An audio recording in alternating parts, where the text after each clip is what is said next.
The gift. The pendant was an unexpected gift, carefully wrapped in a torn-off piece of pink Kleenex and placed in a plastic laboratory vial.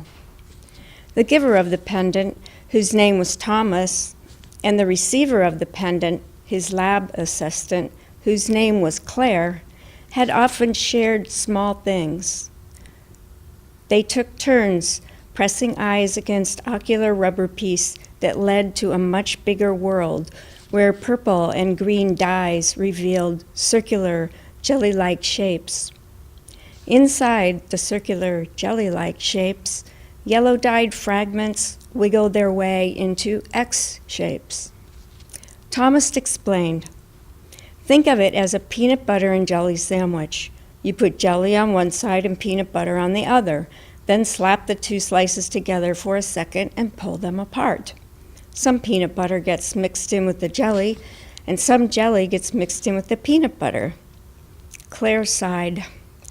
"Just like that, and here we are without being asked to be."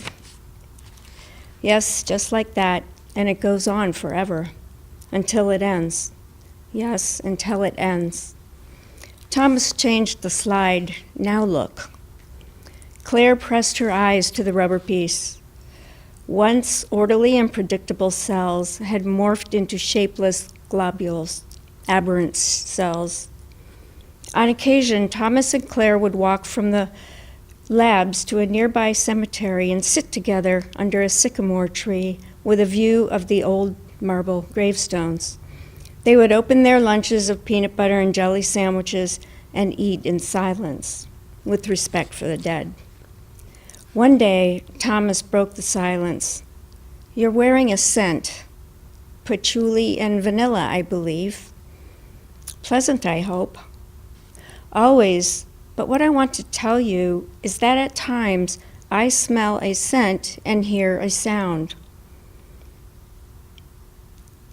"Synesthesia. I've heard of it. I'll hear a chipmunk chirping and smell honeysuckle. It must be confusing, for a scientist. I figure it out, but then there's you." "What about me?" "With your scent, I hear strains of Chopin. It's special for me. I will always remember this." She let that one go, and they lapsed into silence. All of this happened before the pendant was given. Thomas and Claire once again sat under the sycamore tree with their peanut butter and jelly sandwiches. "I'd like to tell you a little story, Claire. Bear with me. This happened before you were born." Claire nodded and looked into the distance over the gravestones. "Sure." Thomas took a deep breath and let it out again. "I was wrestling for sport in Beijing. It was the beginning of Operation Desert Shield, when the U.S. and China were coming to terms over mutual economic advantages, of course.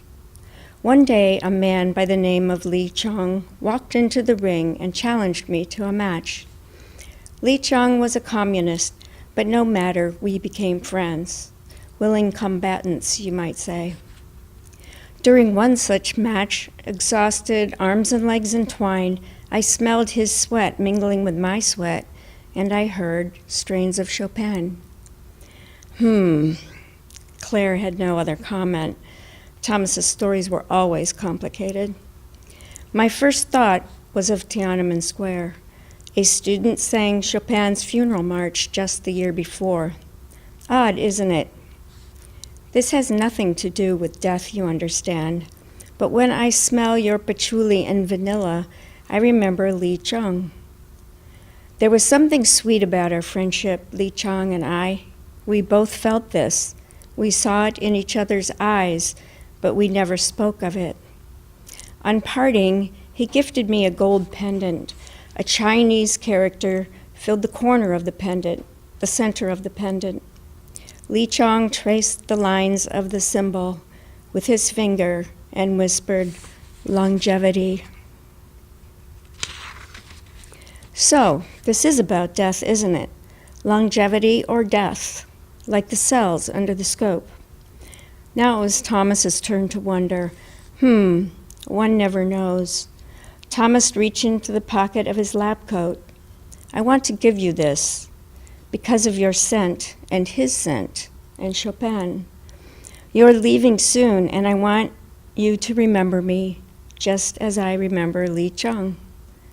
Claire did leave and never returned. Years later, word came that Thomas's body was riddled with cancer. Claire retrieved the gold pendant from a box containing precious gifts she'd received over the years. As her finger traced the lines of the Chinese character, she heard strains of Chopin.